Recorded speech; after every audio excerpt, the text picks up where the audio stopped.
Hello and welcome to OmniDog's Vault, Baturdays in the Batcave. I'm OmniDog, your co-host, along with the Minister of Comics, Taylor Brown. How's it going, Taylor? I'm doing pretty good. It's been pretty miserable up here in Pittsburgh in terms of weather. It's been raining all day, so kind of one of those dreary, depressing days. So I'm excited to do Baturdays in the Batcave tonight with you. Good. Well, I don't mind pouring rain as long as I'm indoors. But I had to go to Costco today, and I am never doing that again. I had an umbrella with me, and I was still soaking wet. You must have been desperate to go to Costco today or something. I had been putting it off for 3 days, and there was a couple of things that we really needed for Halloween.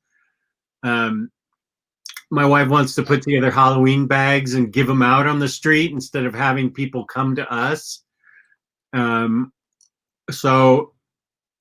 Yeah, I had to get candy. Today was the drop dead date for me to get candy from there. Got it. And other stuff. And I just put it off. And today I had to do it. It was hammering here today. It's from that Hurricane Zeta, which Jess is on a news blackout, so he wasn't aware of the hurricane. No idea. I don't know what's going on anyway. We've had so many hurricanes this year, we're on to Z. What happens now? Is after Z, does it go to numerals? I've heard that there is a different system that goes to. They don't go back to A because that's a yearly thing. Oh. I think that once we go into January, it switches back to A for any new hurricanes that pop up. But I think they do something. I don't know what they do. I know they do something else though besides letters, I think. Oh, okay. I could be wrong though. I think I've heard that, but. Anyway, I'm really happy to be here. Sorry we had to pre-record the episode. That's my fault. I'm not going to be here on Saturday. But where to go? We haven't missed an episode since we started. We always at least pre-record an episode. That always means a lot to me that we've been on this hot streak, and I want to keep this hot streak going. So the question is, do I release this at 7 o'clock on Saturday? Our normal time? It's up to you, I guess. Yeah. I mean, and I could premiere it so that I'm there to answer questions, but then that means people won't be listening. I don't know. It's up to you. If you premiere it, you're supposed to be in the audience answering questions, right? Yeah. That's the idea. People seem to get confused by that too. They almost think it's a live video, and they're like, "Why isn't Jess interacting with me?" Right. Actually, I think we tried that. You're the one that told me that. You said, "What are you doing here? You're premiering your video. You should be on there." I'm like, "What?" Yeah, because people are like, Jess, are you there?" Yeah. What's going on? So I start paying attention now. I don't know. I'll consider it. I'll think about premiering it and being in the audience. That could be fun. Well, the good thing for those of you who are watching, you already know what ends up happening, even though we don't. So you have more information now than we do. The people who are watching right now. So you're actually smarter than we are right now. But we're actually doing something related to Batman. We haven't done that in a long time. We kind of just let this show turn into let's talk about whatever we want to talk about, which has been great. I think I was running out of ideas for a while. It's kind of more freeing to be able to talk about whatever we want to talk about and jump back into Batman whenever we feel like it. But today we're going to be reviewing 3 different Batman books. And that is Batman White Knight, Batman Curse of the White Knight, and Joker Killer Smile, all of which are DC Black Label books. Oh, that's right. I didn't even realize that till I was showing them off. I didn't realize that till you just said it. So, Jeff, which deluxe of White Knight? I had the trade paperback. Yeah, that's what I have. I didn't feel like upgrading. Yeah. Because then if I upgraded to the deluxe of this, I'd have to wait to the deluxe for Curse of the White Knight.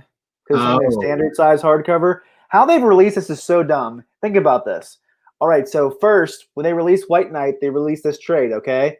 And then they released an exclusive standard size hardcover, which sold out like immediately. Then they do a deluxe. And now with Curse of the White Knight, they immediately put out a standard size hardcover. It's like DC, like, at least be consistent. Just do the same thing. They can never, ever just have a consistent strategy. It's really frustrating. You know, I don't think that they think about end user results. They don't have somebody in their ear like Omar is with Marvel. Right. So they don't know that collectors like things matched on a shelf. I don't think that occurs to people if they're not a collector. Look behind me at my DC shelf. There's no uniformity there. Besides, the Rebirth Deluxe is minus the black Batman one and the blue Green Arrow. I mean, look at Marvel over here. Look at the uniformity there. Yeah. And there's my my stacks of shame. I need to. Your what? My stacks of shame with my Marvel books I have to put away. Oh. I haven't filed away yet. I have another huge pile over here. I really need to take a day and just refile everything. I'm going to switch shelves too. That's going to be a whole couple hour long endeavor, which I've been putting off and putting off. It sounds awesome. That's my favorite thing to do. See, I hate doing that. I don't know why I don't enjoy it. I love stocking shelves. I just need to set aside like 2 hours and just listen to a podcast or something. Yeah. Just refile everything. And I was telling Jess, I've been listening to the new Sandman audio drama, which is fantastic. It's really good. I recommend it to everybody. What I did is I got a free Audible trial and I got to listen to it for free. So all you got to do is remember to cancel it before they charge you for the next month. So if you have a free Audible trial, just listen to Sandman. It's really good so far. How long is it? It's 10 hours altogether. Uh-huh. And it's the first 4 trades, essentially. Oh, okay. So there's going to be 2 or 3 more, I think. I believe. Don't quote me on that. But it's a really great cast. Like James McAvoy as Morpheus. Taron Egerton as John Constantine. Neil Gaiman's the narrator, which is fantastic. So it's a really good audio drama. I think you'd enjoy it. Did you see the tweet that somebody put out that they thought, I almost thought it was a joke, but I think they were serious, that Sandman audio drama should be turned into a graphic novel? Yeah. And Neil Gaiman responded. That should be a great comic. Yeah. Neil Gaiman responded with some answer like, oh, no, it would never work. And they just started filming the Netflix TV show in October. On Sandman? Yeah. Oh, I didn't even know there was one. Yeah, it's going to be on Netflix. They just started filming it in, I think, this past month, October 15th or something. Oh, see, that's how I'm in total blackout. I don't even get entertainment news. That's a hard series to imagine being adapted to television. That's really hard to imagine. If they can do Swamp Thing, I think they can do this. That's true. I really did like the first season of American Gods, but I heard the second season really tanked.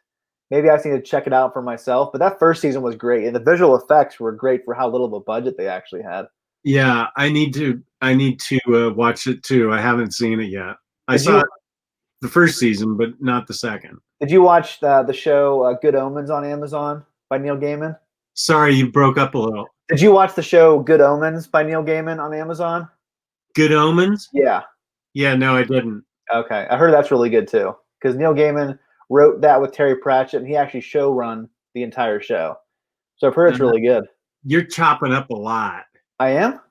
Yeah. Oh, that's weird. I have that doesn't make any sense. I have my Ethernet cord plugged in. Wait, let's see if that helps at all. Let me know if I need to jump back in or something. Am I okay now? Now you're frozen. Okay, wait. Oh, say something now. Am I okay now? No. Okay, well, can you talk about the first book while I jump out? What first book? Batman White Knight? Yeah, I want to start talking about that, and I'll jump back in. Okay. Okay, Batman White Knight. I read this a while ago when it first came out, and my first thoughts on it were kind of meh. I was just like, this is okay. I mean, I give him points for trying, and I love the art. It's kind of interesting, but I read it again. This was a happy surprise. I loved it the second time. And I'm going to have to talk to Taylor about this, but I loved it the second time around. I thought it was really well put together.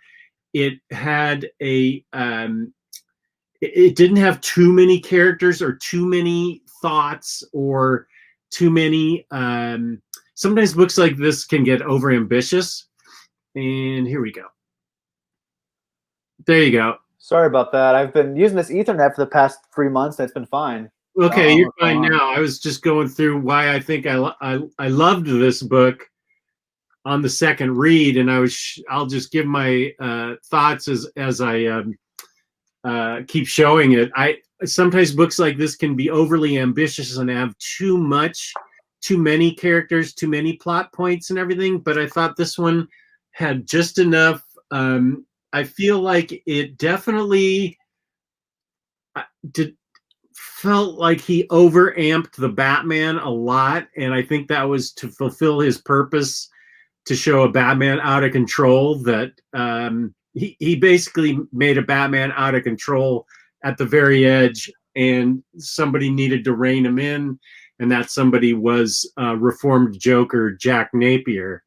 And I'm not sure what made me love this the second time around when I didn't really care for it that much the first time around. Maybe I picked up on some plot points that didn't occur to me or didn't show themselves to me the very first time. I really liked the relationship between Harley Quinn and Batman, or I liked the creation. I liked the creation of Harley. The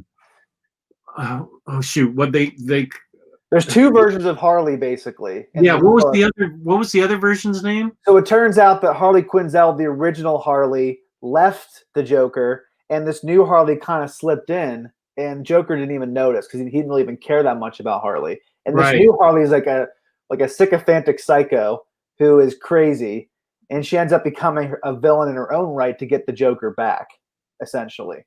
And so the first Harley Quinzel is actually somewhat sane. She's kind of gotten back to normal, but she ends up falling back in love with Jack Napier, he was the Joker on these new pills that make him actually sane and kind of stuff down the psychosis.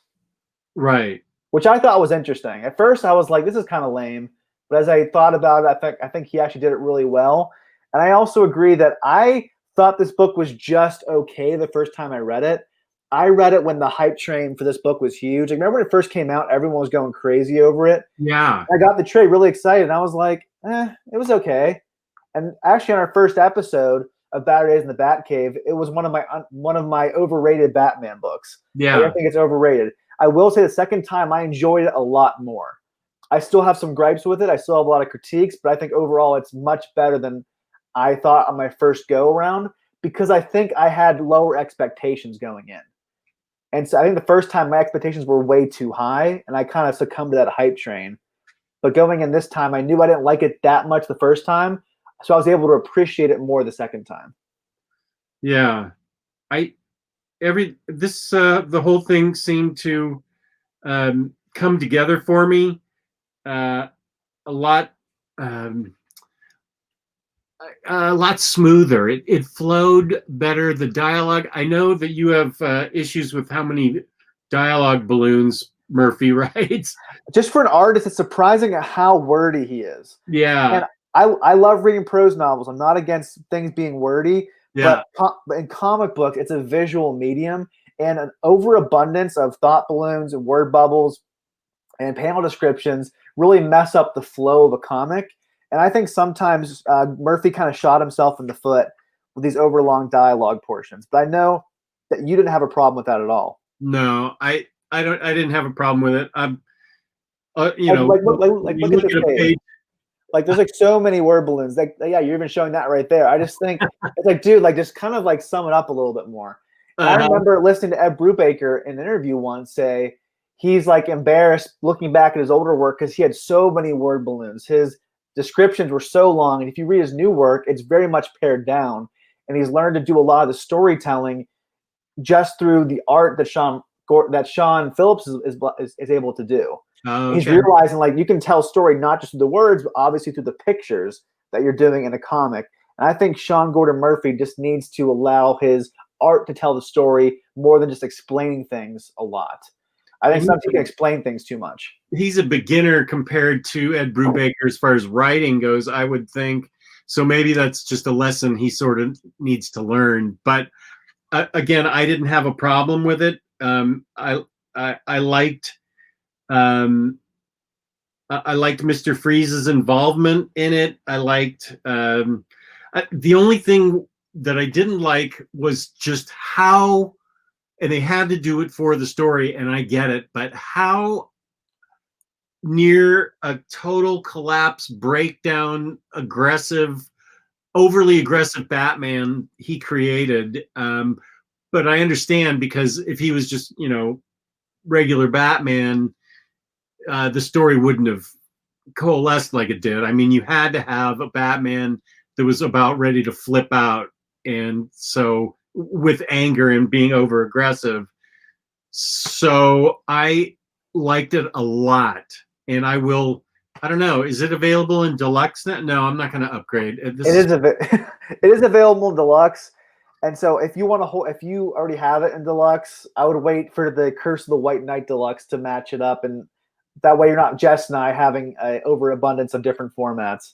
Yeah, like this. Right. I can live with it though. It's fine. Yeah, this is exactly what I'm gonna live with. I don't care. I definitely agree with you. I think my biggest critique is that Batman is very one-dimensional in this book. I think he's the least interesting character in the entire book, which isn't true for the next book, which we can get into in a little bit. But I just think Batman barely had an arc in this story. He did. It was just pretty much like, oh, he's horrible. He's gone over the edge. You don't really see why.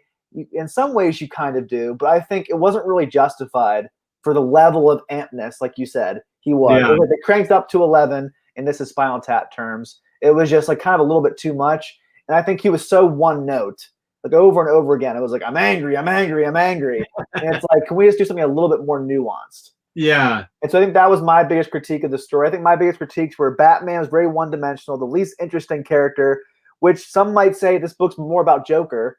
So that's okay. But still, as a Batman fan, I want to see something different. I want to see something new. I want to see a nuanced, not a performance, but a nuanced perception of Bruce, which I don't think we got in this particular book. But the art is fantastic. You can't fight against how good the art is. It's unbelievable. There's so many awesome Easter eggs in this book. There's so many callback references to the animated series, which I think you caught some of them. Right. You're starting to watch the show.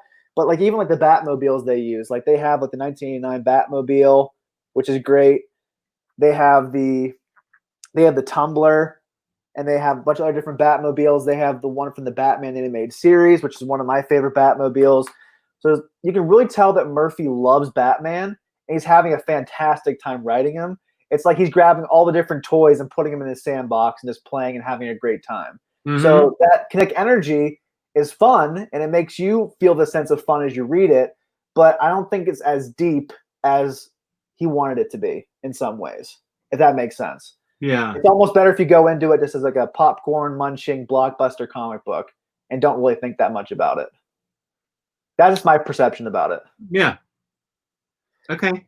But actually, going into Curse of the White Knight, I've heard mixed things about this. I've heard some people say they like it not as much. Some people say they like it more. I actually like Curse of the White Knight more than White Knight because it actually has a very nuanced portrayal of Bruce Wayne. Yeah. I love Batman's arc in this book. He's not just angry and overly gruff. You see different shades of nuance to his character. And this book is mainly about Batman. The Joker appears, Asriel appears, but overall it's about Batman. So, Jess, do you want to show off some art while I read the back for everybody? Yeah. All right. The urban jungle that is Gotham City is being torn apart by the war between Batman and the Joker, a war in which the difference between hero and villain has become impossibly blurred. Now, with his do-gooding Jack Napier personality submerged beneath an ascendant clown prince of crime, the Joker is ready to take the war to the next level, and his army has a new recruit. Wielding a flaming sword and bearing the weight of 100 years of history on his shoulders, Asriel is a knight darker than any that Gotham has seen before. One by one, the Batman's enemies will fall beneath his blade, and bit by bit, this new crusader will remake Gotham City into his own version of heaven on earth. So one of my least favorite characters in the Batman universe is John Paul Valley, who I know you're not a big fan. So, Jess, whenever you read Nightfall and Night's End and whatever the other one is, back in the 90s, what were your original thoughts? Did you like any part of Nightfall, like whenever he got his back broken? Or is it pretty much the whole thing was just like a sour note for you? The whole thing I disliked. I disliked the the immediate premise, and that premise is that Bane wanted Batman at his he got Batman at his weakest, and to sum it up, I mean he got him after Batman had gone through a huge amount of his rogues gallery, so to speak, and so Bane got him at his weakness, and that's when he broke the bat, and then, which was my first gripe with it, that if you want to be a champion, or you want to dethrone the king, or you want to declare yourself better, you want your opponent to be in the freshest shape possible and it's top notch, and take him on then and knock him down then. Why? I've heard people explain the genesis for the idea of why he wanted him in the weakened state, and I just don't buy it. I just don't dig it.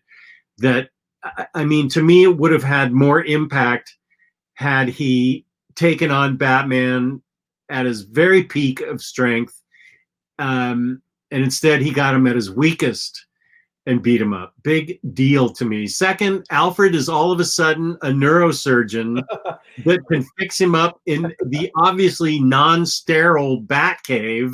I don't know. You have to accept that with a lot of Batman books, though, not just Nightfall. I know he's some kind of surgeon. It just started showing up, I think, in like the late '80s, that all of a sudden he has like 85 years worth of medical school in him, because he can fix anything, you know, going wrong with Bruce.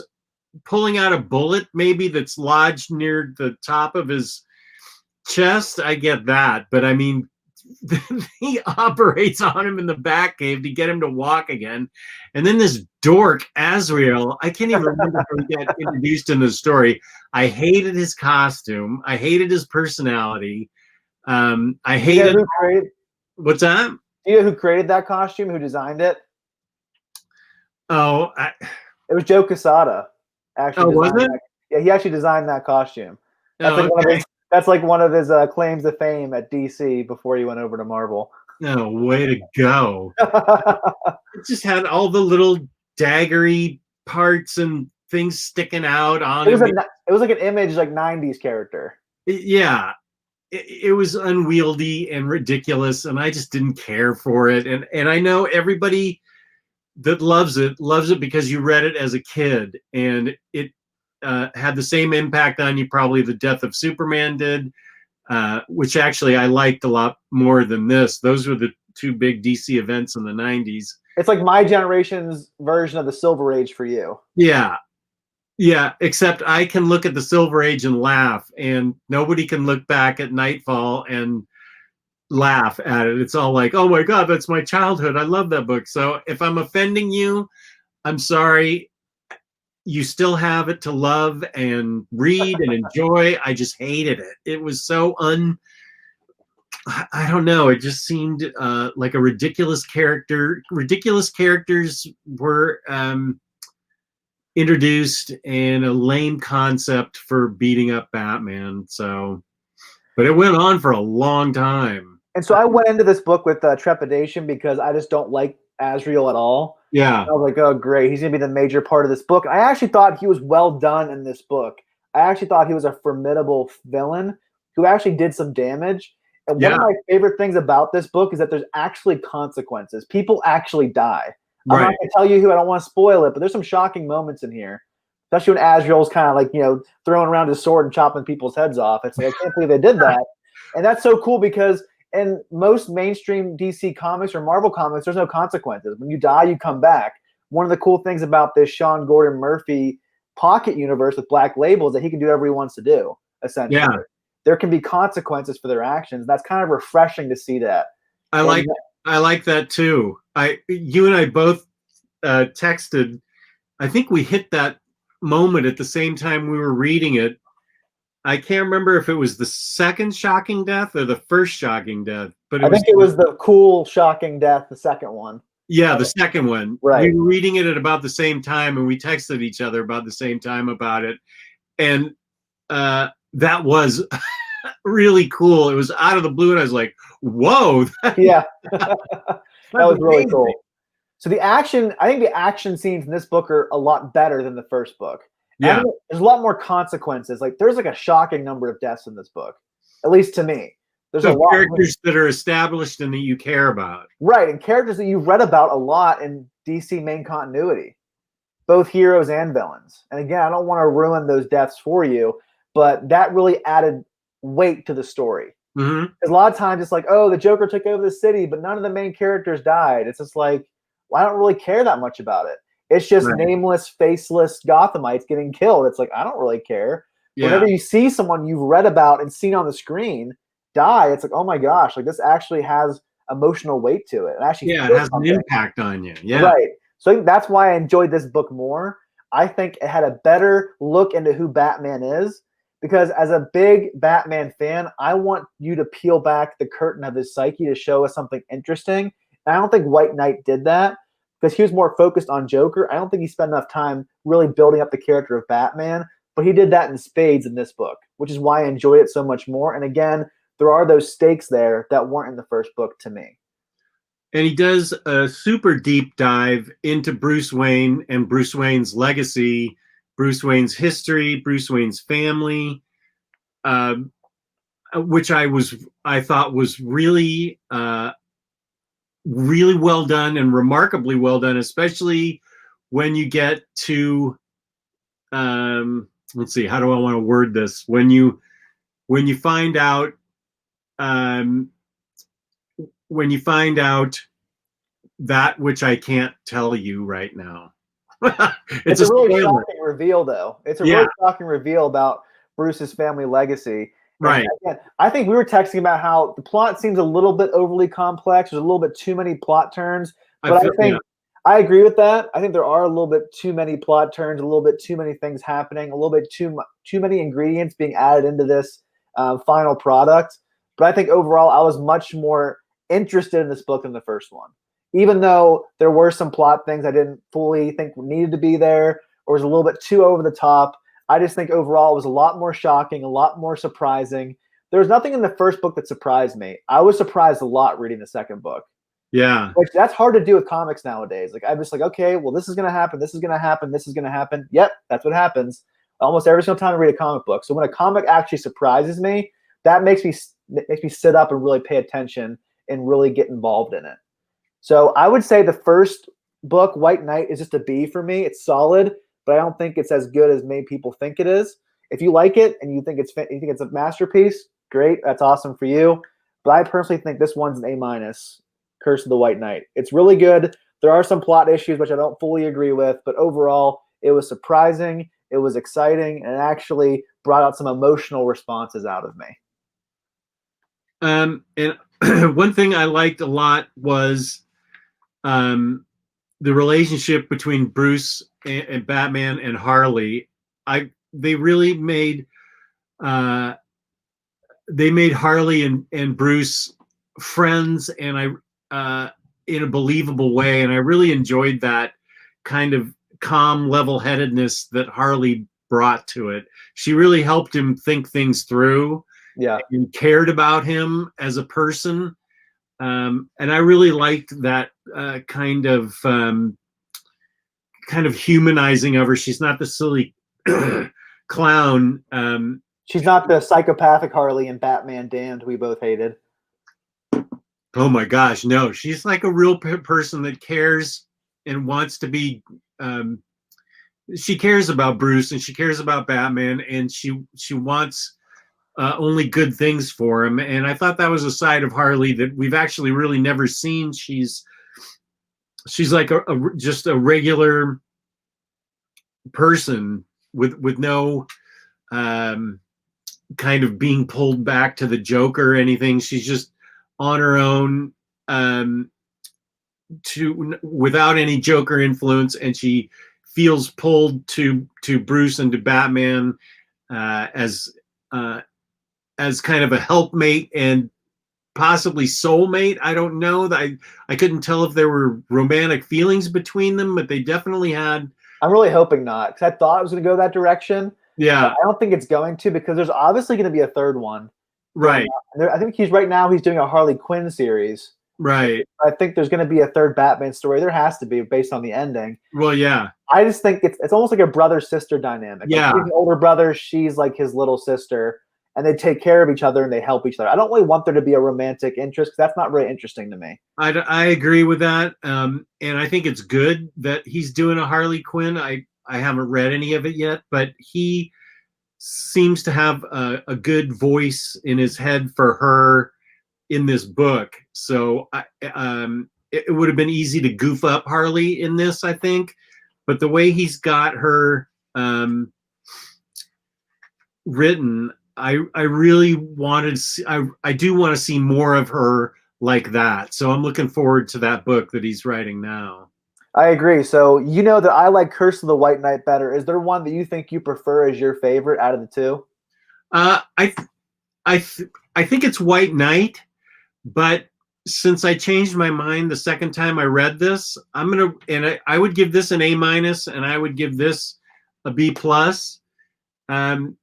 But since I changed my mind on this one 6 months later, I think I should read this in 6 months and see if I change my mind on it, and maybe it will have grown on me even more.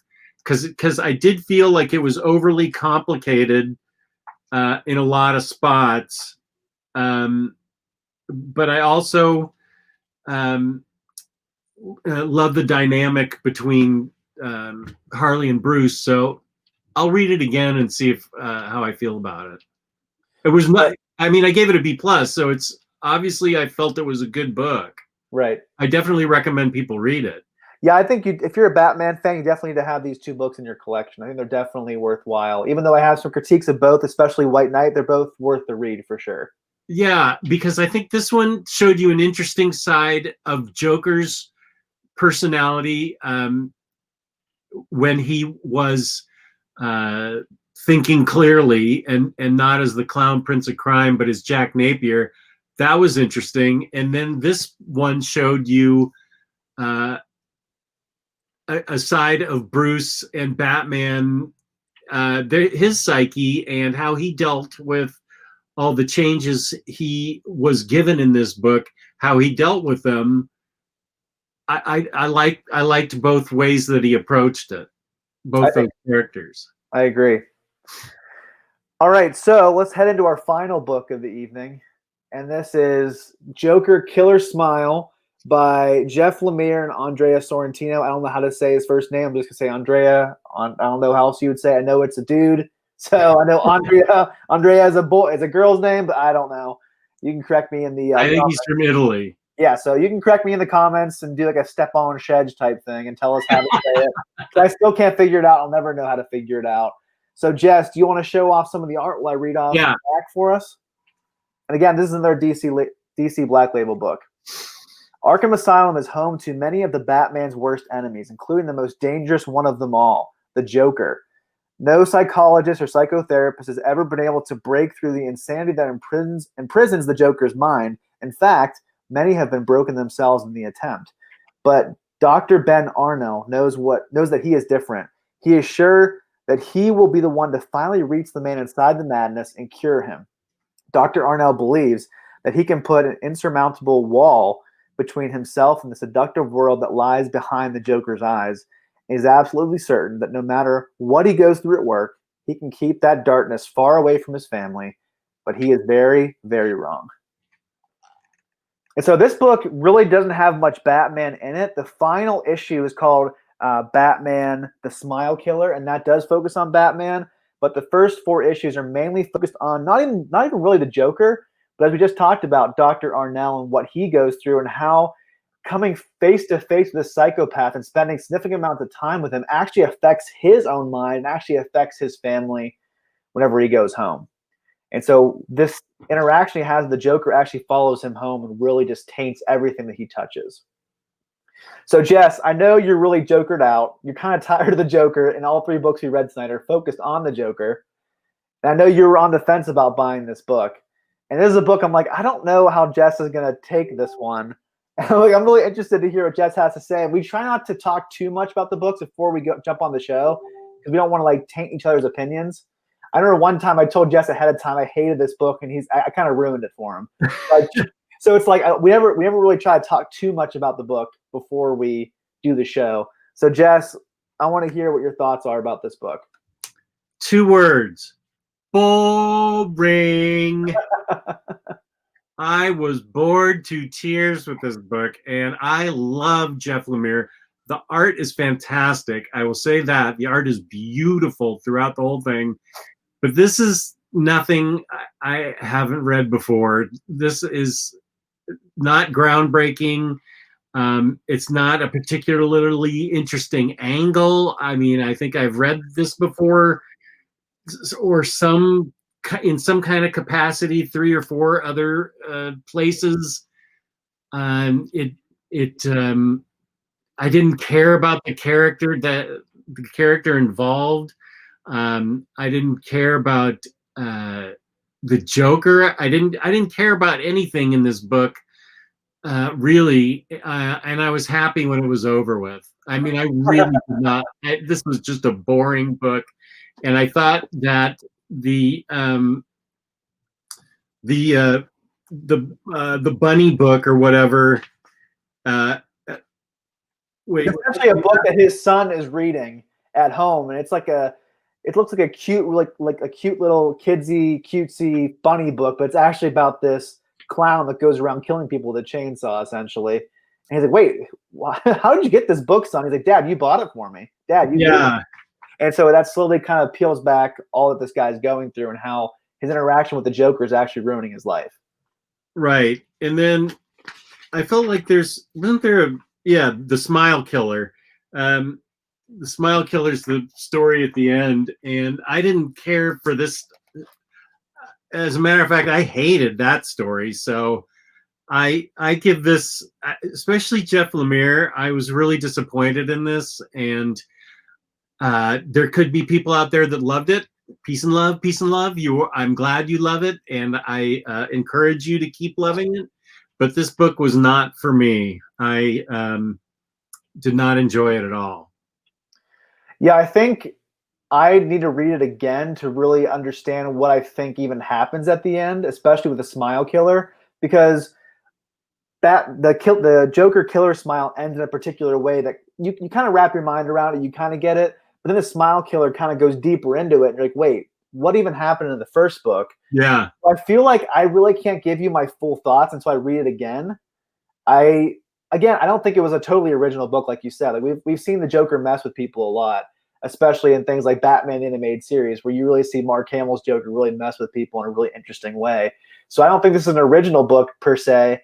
I think the final issue of Smile Killer is interesting somewhat in what it does. I'm not fully sure about what actually happened and how I feel about it. So I almost can't even rate this book and tell you how I feel about it if I'm not really sure. And so I don't think you should buy it. I wouldn't recommend buying it. I would recommend reading it on Hoopla first and seeing what you think. I'm personally going to keep it because I like the art a lot, and I think that I need to read it again to see what I really think about it. But I don't think it's a book you need to rush out and get and buy and put on your shelf. But as a Batman fan, I'm happy to put this in my collection and read it down the road and see what I think about it going forward. And again, Sorrentino's art is phenomenal. It's fantastic. So it's hard for me to really say. I can't even really rank it.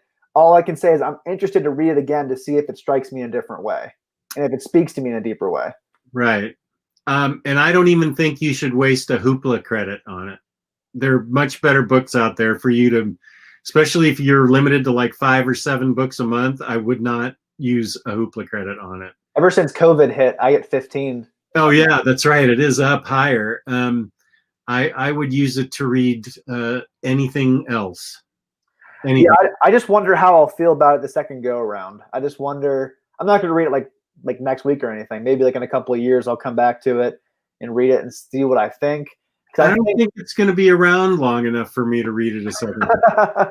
I think the Smile Killer introduced some interesting elements. And I'm like, does that mean what I think it means, or like what does that really mean? Maybe I don't know. Maybe it'll strike me better in a different way. I kind of feel the same way I felt about Bog Bodies. Remember that book? Oh yeah, Time Corner. Like I didn't hate it. I didn't love it. I was just kind of like, I don't know. I don't really know how I feel. I kind of have to read it again. Yeah. these are two books I can't even really rank them and tell you like on an A to F scale what I really thought about it. Mm-hmm. But I definitely wouldn't say go out and buy it. I think it's worth a hoopla credit just to see what you think about it, because maybe it'll strike you and you'll be like, wow, I really like how different that was and how he approached it, even though the main conceit isn't very original. Kind of how he approaches it, especially towards the end with the smile killer, kind of puts things on its head a little bit and changes things around. So I think it's worth the hoopla credit, but I would not buy it right away unless you know you actually like it.